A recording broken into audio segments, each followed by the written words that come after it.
बिस्मिल्लाहिर्रहमानिर्रहीम। अस्सलाम वालेकुम नाज़रीन, आप यूट्यूब चैनल देख रहे हैं। मैं इमरान खान हूँ। रावी और चनाब के बाद अब सतलुज में जो भारत की जानिब से पानी आ रहा है वो कम होना शुरू हो गया है, बल्कि अब लगातार जो शुरू के एरियाज़ हैं दरियाओं के, वहाँ पे पानी की सतह नीचे जा रही है। लेकिन अगले 15 दिन तक कम से कम जनूबी पंजाब की सूरत हाल ठीक होती हुई दिखाई नहीं दे रही, क्योंकि मुल्तान की सराउंडिंग में जो पानी खड़ा हो गया है उसकी वजह से काफ़ी सूरत हाल जो है परेशान कुन है। वहाँ से पानी निकालने का कोई प्रॉपर बंदोबस्त भी नहीं हो रहा, लोग पानी में फंस गए और बहुत बड़ी तादाद में फंसे हुए हैं। और हुकूमत आपके सामने ही है जो वो काम कर रही है। लगभग पंजाब का जो नुकसान हुआ उसमें 21 लाख एकड़ से ज़ायद का जो रकबा है वो ज़ेर-ए-आब आया है। इसमें बहुत सारे देहात हैं, गांव हैं, खेत हैं, बागात हैं, बहुत सारा इंफ्रास्ट्रक्चर है किसानों का। जो ज़रूरी मशीनरी है वो बहुत बुरी तरह तबाह हुई है। जितने ट्यूबवेल्स थे वो सारे के सारे बोर जो हैं वो दोबारा करवाने पड़ेंगे। तो बहुत बड़ी तबाही आई है। ऐसा लगता है कि किसान के पाँव के नीचे से ज़मीन निकल गई है और सर के ऊपर से छत उसकी छिन चुकी है। और इस बारे में बहुत सारे लोग लिख रहे हैं, लगातार लिख रहे हैं कि किसान की इतनी तबाही माजी में कभी नहीं हुई पंजाब में जितनी तबाही किसान की अब हो गई है। एक और चीज़ है कि जितने भी फ़िश फार्म थे इन्हीं एरियाज़ में किसानों ने, बहुत सारे एरियाज़ में जहाँ पे ज़मीन के अंदर पानी के जज़ब होने की कैपेसिटी कम थी, वहाँ पे सेम ज़्यादा इलाकों में फ़िश फार्म बनाए हुए थे। वो फ़िश फार्म भी जो हैं वो डूब गए हैं, यानी उनके ऊपर पानी बराबर हो गया, मछलियाँ निकल के चली गई। आप रोक तो नहीं सकते ना, वो आबी जानवर है, जहाँ उसको पानी मिलेगा खुला तो वो उससे बाहर निकल के वो चले गए। तो लोगों का अरबों रुपए का ये भी नुकसान हुआ है, जो एक बड़ा नुकसान है। फ़िश फार्मिंग बड़े पैमाने पे की जाती है और ये वो सीज़न था जब मछलियाँ तैयारी के मराइल में थी, उनको बहुत सारी खुराक डाल दी गई थी और आने वाले 2-3 महीने के बाद ये मछलियाँ 2 महीने के बाद ये बाहर निकालनी थी और मार्केट में जानी थी। तो ये तकरीबन एक पकी हुई फसल थी किसानों की, मछलियों की सूरत में जो ज़ाया हो गई है। एक बड़ा नुकसान ये भी है। सरकारी गंदम ऐसा लगता है कि जानबूझकर तबाह की जा रही है। जिन इलाकों में पानी गया और जमा हुआ वहाँ पे सरकारी गोदामों पे कोई बंदोबस्त नहीं किया गया, पहले से गंदम को मूव नहीं किया गया। हालांकि इन्हें काफ़ी अर्सा पहले पता था कि सैलाब आ रहा है, लेकिन ये सारे एरियाज़ डूबे हैं और जो गंदम है वो बहुत बुरी तरह तबाह हुई है। अब इसके पीछे मुझे एक मेरे सोर्स ने बताया कि ये सरकारी लोग बहुत चालाक हैं। ये बहुत सारी गंदम पहले मूव कर लेते हैं, उसके बाद एक रिपोर्ट बना के दे देते हैं कि जनाब गंदम तो वहाँ पे तबाह हो गई, बह गई। हालांकि गंदम इन्होंने पहले चोरी कर ली होती है। कुछ लोगों का ये दावा है, अब पता नहीं ये दावा कितना सच्चा है, लेकिन हमारे पाकिस्तान में तो सरकारी महकमे इसी तरह काम करते हैं।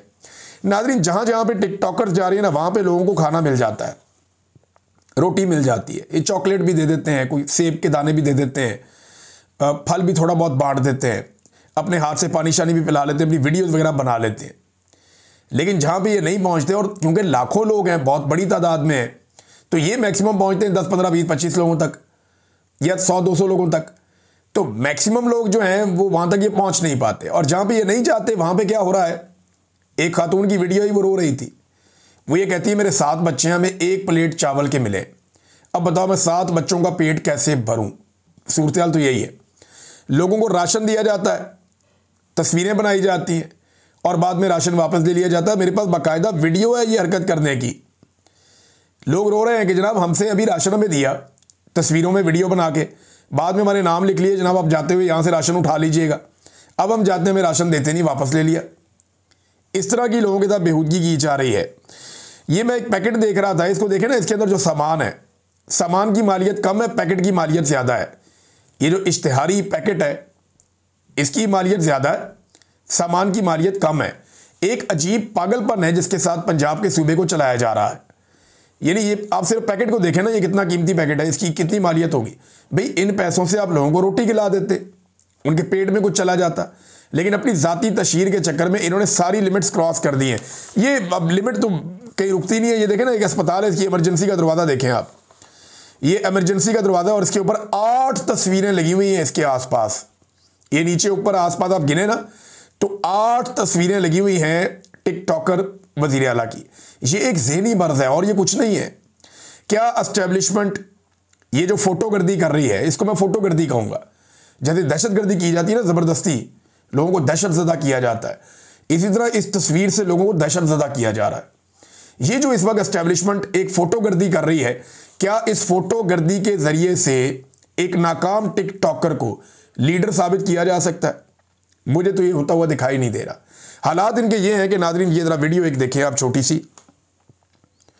ये मोहतरमा एक जगह पे खड़ी हैं और यहाँ पे वो लोगों को कह रही हैं कि अल्लाह खैर करे ऐसी, यानी उनकी ज़बान में बोलने की कोशिश कर रही हैं।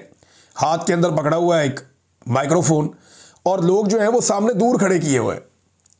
लोगों से फासला कई एकड़ का रखा हुआ है और वहाँ लोगों के सामने जो है वो बातचीत हो रही है। देखें ज़रा थोड़ी सी वीडियो आप, ये देखें आप। आपने फिक्र नहीं करनी, जो भी नुकसान हुए पानी उतर जाए, इंशाअल्लाह पूरा करेंगे। अल्लाह खैर करे सी, अल्लाह खैर करे सी। वो देखें कितनी एकड़ों दूर लोगों को खड़ा किया हुआ है और खुद गाड़ी के दरवाजे के ऊपर खड़े होकर, ताकि कोई नुकसान ना पहुंचा सके, फौरन नीचे होने की कैपेसिटी भी रहे। ये क्यों है? ये इनके पास कुछ रिपोर्टें हैं जिनमें से मैं आपको एक चीज़ ये दिखाता हूँ अभी। ये आप वीडियो देखें, आपको आइडिया हो जाएगा ये इनको क्यों करना पड़ रहा है। ये 18 तारीख की वीडियो है और इस वीडियो में देखें एक बच्चा नवाज शरीफ और मरियम नवाज के पोस्टर को पत्थर मार रहा है। ये जहाँ सैलाब आया हुआ है ये वो इलाका है। ये अगर आप गौर से देखें नीचे लिखा हुआ भी है 18 तारीख और उनका एक बोर्ड लगा हुआ है। अब सैलाब मुतासरीन इतने परेशान है कि वो अपना दुख और अपना गम जो है उसका इजहार कर रहे हैं। ये पत्थर मार रहा है, ये कोई दुश्मन तो नहीं है इनका साथी, ना इसको किसी पॉलिटिकल पार्टी ने भेजा होगा, लेकिन ये मनाजिर आपको देखने को मिल जाते। अब ये इनको डर है कि लोग इन पे पथराव ही ना कर दें। ये हेलमेट पहन के लोगों में घुसेंगे कुछ अरसे के बाद। अभी तो इनके पास पुलिस है, इंतजामिया है, बहुत बड़ी सिक्योरिटी है, फौज ने इनके सर के ऊपर हाथ रखा हुआ है, पूरी मिलिट्री इनके लिए इस्तेमाल होती है, एजेंसियां इनके लिए इस्तेमाल होती हैं। इनके खिलाफ खबर दे दो तो एजेंसियां जो हैं वो सहाफ़ियों को उठा के ले जाती हैं। सहाफ़ियों की ये हालत कर दी कि पहले समीना पाशा साहिबा के ऊपर मुकदमा दर्ज किए। खातून जर्नलिस्ट हैं, वर्किंग जर्नलिस्ट हैं, एक वर्किंग वुमेन है, उसके साथ आप ये ऐसा कैसे कर सकते हैं? पहले आपने उनके जो है वो उनके ऊपर मुकदमात किए, उनको नौकरी से निकलवाया, उनके ऊपर दबाव डाला। अब वो सोशल मीडिया के जरिए काम कर रही हैं और सिर्फ इख्तलाफ राय है कि पाकिस्तान के इदारे चाहते हैं इस औरत की तारीफ़ें करो, वो नहीं करती। अब उनके बैंक अकाउंट तक सील कर दिए गए हैं ताकि वो उनके घर वाले जो है वो खा पी भी ना सकें। इन्होंने लोगों की मईशत के ऊपर हमला कर दिया सिर्फ इसलिए कि जनाब हमने जो नमूने ला के बिठाए हैं इनकी आप तारीफ़ें करें, आपको पैसे मिलते रहेंगे, आपके अकाउंट खुले रहेंगे। लेकिन अगर आपने हमारे बिठाए हुए नमूनों के ऊपर तनकीद कर दी या हमारे कठपुतली सरकार के अंदर बिठाए हुए जो हमारे जोकर्स हैं इनके ऊपर आपने तनकीद कर दी या इनको आपने बेनकाब कर दिया, तो हम क्या करेंगे? हम आपके अकाउंट भी सील करवा देंगे। हम आपके घर से रोटी रिज़्क आपका छीन लेंगे। राज़िक मेरा अल्लाह रब्बुल इज़्ज़त है। समीना पाशा डटी हुई है। जो इन्होंने किया शाकिर वान साहब के साथ, उनको 4th शेड्यूल में डाल दिया पकड़ के, उनके अकाउंट सील कर दिए, उनका आईडी कार्ड ब्लॉक कर दिया, उनकी सिमें बंद कर दी मोबाइल की, उनको उठा के 4th शेड्यूल में डाल दिया। 2 दफ़ा ये सही उनको उठाकर लेकर गई है, उनको तशद्दुद का निशाना बनाया। कैसा जुल्म है, कैसा जबर है इस मुल्क के अंदर जो लगातार किया जा रहा है। ये वो सहाफ़ी है जो सिर्फ इख्तलाफी आवाज़ें और कुछ नहीं है, तो इन्हें खतरा, ये पब्लिक में जा नहीं सकते, इसलिए एकड़ों दूर खड़े होकर, यानी इनको अगर पब्लिक में जाना है ना तो पहले इनको बंदोबस्त करना पड़ता है, इन्हें बहुत ज़्यादा स्क्रूटनी करनी पड़ती है, औरतें और बच्चे तलाश करने पड़ते हैं जिनके पास ये जाए, और फिर पूरा एक माहौल बनाया जाता है, एक जरगमाल किस्म का माहौल बनाया जाता है जहाँ पे लोग सहमे हुए होते हैं। वहाँ पे ये टिकटॉकर्स को ले जाके वीडियोस बनाई जाती हैं। पूरा एक माहौल जब तक नहीं बन जाता तब तक ये लोग रिस्क लेते ही नहीं है। और अभी इस वक्त ये क्या कर रहे हैं वो मैं आपको बताता हूँ। नाज़रीन, एक गाने पर काम हो रहा है, एक गाना है, म्यूज़िक है, उसके ऊपर काम हो रहा है और कुछ बाहर से भी मदद ली गई है। कुछ इनके अपने लोग हैं जो टिकटॉकर्स के अपने लोग हैं वो भी हैं, और कुछ बाहर से भी मदद ली गई है। और एक टिकटॉकर की कोशिश है कि उसके भी 2-4 मनाज़िर बीच में आ जाएं, और वज़रा भी कोशिश कर रहे हैं 2-4 के सिफारिश के भी मेरा भी एक आधा मंजर बीच में डाल दें आप। अब ये एक म्यूज़िकल वीडियो के ऊपर काम हो रहा है, बड़े जज्बाती अंदाज में इसको रिलीज़ किया जाएगा। इसमें कुछ स्लोमोज हैं, स्लो मोशन वीडियोज़ हैं, कुछ बच्चों और मरियम नवाज़ की और कुछ ख़वातीन की वीडियोज़ हैं, कुछ खिलाने की पिलाने की वीडियोज़ हैं, और इस किस्म की चीज़ें जो हैं वो स्लो मोशन के अंदर शामिल करके और उसकी प्रॉपर इस वक्त एडिटिंग की जा रही है, और बड़े माहिर लोग हैं जिनसे काम लिया जा रहा है। और कुछ इसके अंदर अवामी इंटरव्यूज़ जो हैं उन पे गौर किया जा रहा है, वो शामिल किए जाएँ या ना किए जाएँ, लेकिन नेट साउंड शामिल किया जाएगा। इसके ऊपर कुछ लोग कह रहे थे कि ये फैसला हो गया है, और नेट साउंड मतलब ये कि नेचुरल साउंड के जो आवाज़ें लोगों की, कोई नारा लगा रहा है, कुछ ऐसी बात कर रहा है, वो शामिल किया जाएगा। तो इस वक्त तवज्जो ये नहीं है कि मुतासरीन की मदद करनी है, तवज्जो ये है कि अपनी सियासी तशहीर करनी है, अपने इश्तिहार बनाने हैं, और उसके लिए एक म्यूज़िकल वीडियो पे इस वक्त काम हो रहा है। पता नहीं कब ये लॉन्च करते हैं, ये राइट टाइम का वेट करेंगे, उस वक्त इसको लॉन्च करेंगे। बहरहाल एक म्यूजिकल वीडियो तैयार की जा रही है, मैंने आपको वक्त से पहले बता दिया। मैंने आपको पहले ही बताया था कि सऊदी अरब जाएंगे, कैमरामैन साथ लेकर जाएंगे, और इन्होंने पहले से म्यूजिक भी रखा हुआ है और उस म्यूजिक के ऊपर कुछ वीडियोस बनानी है और वो बाद में डालनी है। वो हुआ था ना, मैंने आपको पहले बताया था। फिर जब ये सैलाब मुतासिरीन के लिए जापान से वापस आ रही थी तो मैंने आपको बताया था कि इन्होंने इसके बाद क्या करना है, प्लानिंग किस चीज़ की है, वो भी इन्होंने एग्जैक्टली वही किया। अब मैं आपको बता रहा हूँ कि एक वीडियो तैयार की जा रही है जिसके अंदर ये टब्बर शामिल होगा, और एक तजवीज़ ये है कि पहले मियाँ साहब का कोई एक आधा चक्कर लगवाया जाए किसी जगह का और उसको भी इसके अंदर इंक्लूड किया जाए। तो ये अब अभी तक काम यहाँ पे रुका हुआ, लेकिन बड़ी तेज़ी से इसके ऊपर काम जारी है और हो सकता है कि आने वाले वक्त में मियाँ साहब को भी शामिल किया जाए बीच में। नाज़रीन, सैलाब मुतासिरीन की मदद के लिए शहबाज शरीफ साहब ने कहा जी कि हम जो मुतासिरीन हैं उनकी बिजली का बिल माफ़ कर सकते हैं। अव्वल तो उनका बिल ही बहुत थोड़ा होता है, बहुत ही गरीब लोग हैं वो, लेकिन उनका बिल माफ़ करने के लिए भी उन्होंने शर्त ये रख ली कि हम IMF से जाकर इजाज़त लेंगे। अब बात यह है कि अपने सैलाब मुतासिरीन की मदद के लिए भी इनको जाकर IMF से इजाज़त लेनी पड़ेगी। और अपने आप को गिरवी रखना किसे कहते हैं, यानी इन्हें सांस लेने के लिए भी IMF की इजाज़त लेनी पड़ती है। हमारे लोग डूब रहे हैं, उनकी हम मदद करना चाहते हैं, चलो चलकर IMF से मदद लेते हैं। ये कहते हैं ना, ये बहाली का काम करेंगे, लोगों को उनके पैरों पे खड़ा करेंगे, लोगों का नुकसान पूरा करेंगे। लोगों के जितने जानवर मर गए ना, उसका नुकसान नहीं ये पूरा कर सकते। जो लोगों का अरबों डॉलर्स का नुकसान हो गया ना फसलों का, उसको ये पूरा नहीं कर सकते। और इसके बाद जो नुकसान होना है इंडस्ट्री का, वो भी ये पूरा नहीं कर सकते। और जो लोगों का जानी नुकसान हो, उसे ये कैसे पूरा कर सकते हैं, वो तो पूरा हो ही नहीं सकता। ये कहानियाँ जितनी मर्जी इनसे आप सुन लें, ये कोई रिलीफ नहीं देने जा रही है, सिर्फ अपने गाने बनाने जा रहे हैं। और सैलाब मुतासिरीन की इमदाद के लिए आपके जो फार्म 47 के वज़ीर आज़म हैं, वो ये कहते हैं जी कि मैं इजाज़त लूँगा IMF से, उनसे रब्ता करके वो इजाज़त देंगे तो फिर हम मदद करेंगे सैलाब मुतासिरीन की। अगर उन्होंने मना कर दिया तो फिर अल्लाह खैर सलाह। अब जरदारी साहब चीन के दौरे पर नाजरीन रवाना हो गए। जब वो चाइना पहुंचे तो वहां के जो नायब वजीर खारजा और नायब गवर्नर ने उनका इस्तकबाल किया। वैसे अगर कोई काउंसलर भी उनका इस्तकबाल कर लेता तो जरदारी साहब ने तो खुशी होना था। वो कौन सा कोई कह सकते थे कि जी क्यों काउंसलर ने इस्तकबाल क्यों किया। हमारे मुल्क का सदर गया है और उनका नायब वजीर खारजा है जो इस्तकबाल कर रहा है, उनका उस इलाके का नायब गवर्नर है जो रिपोर्ट किया गया, जो इस्तकबाल कर रहा है। गवर्नर भी नहीं आया, वज़ीर ख़ारजा भी नहीं आया। ये हालात है इस वक्त। हमारी जो हुकूमत है या हमारे हुक्मरान हैं, इनकी ये इज़्ज़त है इस वक्त चाइना में। बहरहाल ये पाकिस्तान का ही है ना, पाकिस्तान जिससे आप पैसे ले लेते हैं उसको परवाह नहीं होती फिर आपकी। पाकिस्तान ने पैसे ले लिए, जो मर्जी आपका हुक्मरान हो, वो जब जाएगा चीन में तो इतनी इज़्ज़त मिलेगी, इससे ज़्यादा इज़्ज़त तो आप तवक्को भी नहीं कर सकते। बहरहाल ये अजीबोगरीब बात है कि एक आता है दूसरा पहुँच जाता है।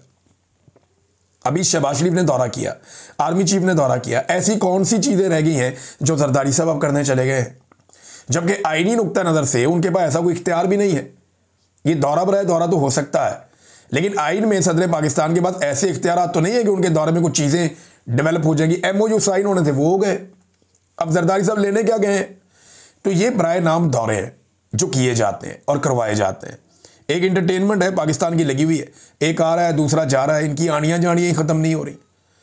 ये जहाज़ों को रिक्शों की तरह इस्तेमाल कर रहे हैं, कौमी पैसा जो है उसको अंधाधुंध लुटा रहे हैं अपने टूर्स के ऊपर और लगातार लुटा रहे हैं। और हालात नाज़रीन, मैं एक दो चीज़ें आपके साथ शेयर करता हूँ, ये बड़ी इंपॉर्टेंट खबरें पाकिस्तान की मिलिट्री एस्टेब्लिशमेंट के हवाले से। लेकिन पहले 2 वीडियोज़ हैं, ये मैं चाहता हूँ कि आप सुनें कि लोगों की हालत क्या है सैलाब मुतासिरीन की। और मैंने ये जो तकलीफ़ देखी है, लोग मुट्ठियाँ भींच रहे हैं, बेबसी की तस्वीर बने हुए हैं। जब वो बोलते हैं वो रोते हैं, नौजवान रो रहे हैं कि हमारे बच्चे फंस के किधर जाएं हम। देखिए उनके अंदर गुस्सा है, वो परेशान है, उन्हें संभालने वाला कोई नहीं है। ये 2 वीडियोस मैंने सुनी है, मेरे रोंगटे खड़े हो गए ये देखकर कि अच्छे खासे जवान है और कैसी बेबसी के अंदर, लाचारी के अंदर वो रो रहे हैं और उनसे उनका गुस्सा कंट्रोल नहीं हो रहा। लेकिन हुकूमत नाम की कोई चीज़ उनको दिखाई नहीं दे रही। ये देखें वीडियो आप।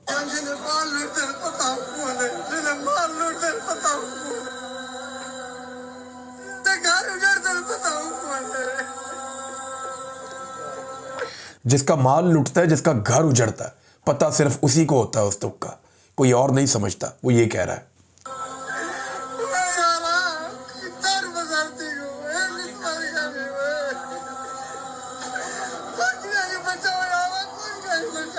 बचाने वाला कोई भी नहीं है, यारा किधर जाए। वो बेचारा ऐसे बातें कर रहा है। मैं इसकी तकलीफ़ और इस आदमी की बेबसी देखकर मैं हिल गया था कि यार लोगों को कहाँ तक इन्होंने पहुँचा दिया और किस हालत में लोगों को ले आए। ये एक और वीडियो देखें। इस नौजवान को जब मैंने बोलते हुए देखा, इसका बस नहीं चल रहा कि ये फट जाए। यानी ये देखें ना बेचारा कैसे बोल रहा है। ये चंद अल्फाज हैं इसके, ये देखें।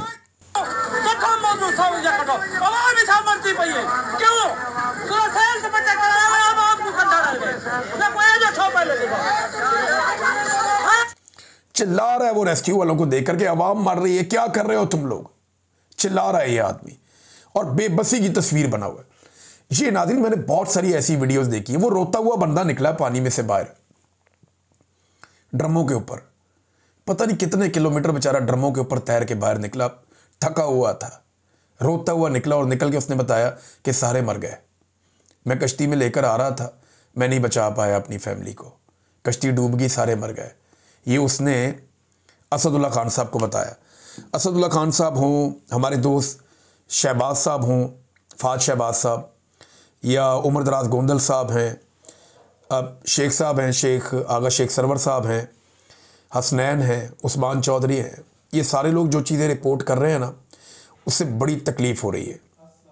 और जो चीज़ें दिखाई दे रही हैं ना, ये हम कभी भी देखना नहीं चाहते थे बतौर कौम, लेकिन हमें देखनी पड़ रही हैं और हुकूमत की तवज्जो दीगर चीज़ों की तरफ इन मामलात पे नहीं है। तो मैं नाज़रीन आपको बता रहा था इस्टेब्लिशमेंट के हवाले से एक दो चीज़ें हैं, लेकिन मेहर बानो कुरैशी साहिबा इन्होंने कुछ मुतालबात किए हैं जो बड़े अहम हैं। ये मुतालबात उन्होंने हुकूमत से किए, मैं आपके सामने रख देता हूँ। उन्होंने कहा जी नंबर 1 कि आप आफत ज़दा डिक्लेयर करें जनूबी पंजाब को, नंबर 1।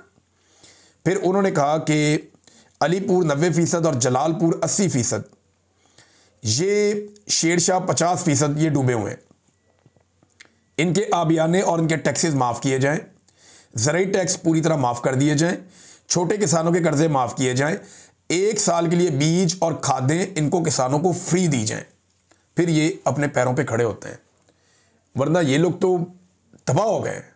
तो ये मुतालबात हुकूमत को फौरी तौर पे मानने चाहिए और ये बड़े जायज़ मुतालबात हैं जो किए हैं मेहर बानो कुरैशी साहिबा ने। और ये आजकल सैलाब मुतासरा इलाकों का दौरा भी कर रही हैं, सलमान अकरम राजा साहब भी हैं, दीगर लोग भी हैं। नाज़रीन जनरल बाजवा की एक्सटेंशन के हवाले से नजम सेठी साहब ने एक इंकशाफ किया और ये खबर मैं बहुत पहले दे चुका हूँ, अब तस्दीक आ रही है, ये आहिस्ता आहिस्ता पूरा सच सामने आएगा। नजम सेठी साहब ने साफ बता दिया कि जनरल बाजवा एक और एक्सटेंशन लेना चाहते थे, इमरान खान साहब ने दो टोक इनकार कर दिया। उसी इनकार का इंतकाम लेने के लिए वो इमरान खान के खिलाफ हो गए और अदम एतमाद ले आए। लेकिन मामला इतना सिंपल नहीं है, मैं आपको बताता हूं पूरी कहानी जो मैंने पहले भी आपको बताई है। जनरल बाजवा एक्सटेंशन चाहते थे, उन्होंने इमरान खान साहब से लोगों के थ्रू बात की, इमरान खान साहब ने साफ इनकार किया। उसके बाद जनरल बाजवा साहब ने अमेरिका में गेम किया और इमरान खान साहब के खिलाफ लॉबिंग की, फिर अमेरिका के अंदर लॉबिंग करके अपने साथ वहां से एक राय बनाई, उस राय के जरिए से मिलिट्री एस्टेब्लिशमेंट को दबाव में लिया कि जनाब अमेरिका का दबाव है, अब तो हटाना पड़ेगा। और फिर पॉलिटिकल पार्टीज के गठजोड़ से जनरल बाजवा ने इमरान खान साहब को अमेरिका की मदद से निकाल दी। अब इमरान खान साहब को हुकूमत से जब वो निकाल रहे थे, तब इमरान खान साहब ने कहा कि अगर इन चोरों को लेकर आ रहे हो ना मुझे निकाल कर, तो बाजवा साहब अगर अपनी एक्सटेंशन के लिए कर रहे हो तो आओ मैं दे देता हूं। ये भी इमरान खान साहब ने उन्हें कहा था तंग आके कि भाई ये मुल्क का बेड़ा गर्क तो ना करो इस जिद के अंदर।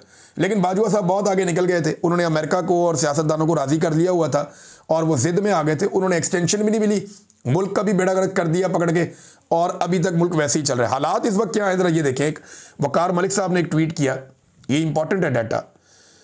ये किस मिलिट्री जर्नल के दौर में सबसे ज़्यादा पाकिस्तानी फौजी जो है वो शहीद हुए हैं, जो तादाद है ना वो सबसे ज़्यादा याह्या खान के दौर में हुआ था। याह्या खान के बाद रिकॉर्ड है कि 9000 फौजी जो है वो शहीद हो गए थे याह्या खान के दौर में। और क्योंकि 71 की जंग भी हुई थी ना उस वक्त, तो 4500 फौजी हर साल, क्योंकि उनका 2 साल का टेन्योर था, तो 4500 फौजी पर ईयर जो है वो उनके दौर में जाँ बहक हो जाते थे, शहीद हो जाते थे। फिर उसके बाद जो है वो जो दूसरे नंबर में है वो आसिम मुनीर साहब हैं, इनके दौर में अब तक 2500 फौजी शहीद हो चुके हैं 3 साल में, और 830 फौजी हर साल शहीद हो जाते हैं एवरेज के हिसाब से अगर देखें आप तो आसिम मुनीर साहब के दौर में। याह्या खान के बाद सबसे बदतरीन दौर जो है वो आसिम मुनीर साहब का है फौजियों की शहादतों के हवाले से। अच्छा, अब इसमें एक चीज़ मैं आपको और भी बताता हूँ कि कियानी साहब के दौर में, मुशर्रफ साहब के दौर में दहशतगर्दी बढ़ना शुरू हुई। जनरल कियानी के दौर में दहशतगर्दी जो है वो काफ़ी बढ़ गई थी। 580 फौजी हर साल शहीद हो जाते थे एवरेज। राहील शरीफ साहब के दौर में 400 फौजी हर साल शहीद होते थे। दहशतगर्दी कुछ कम हो गई।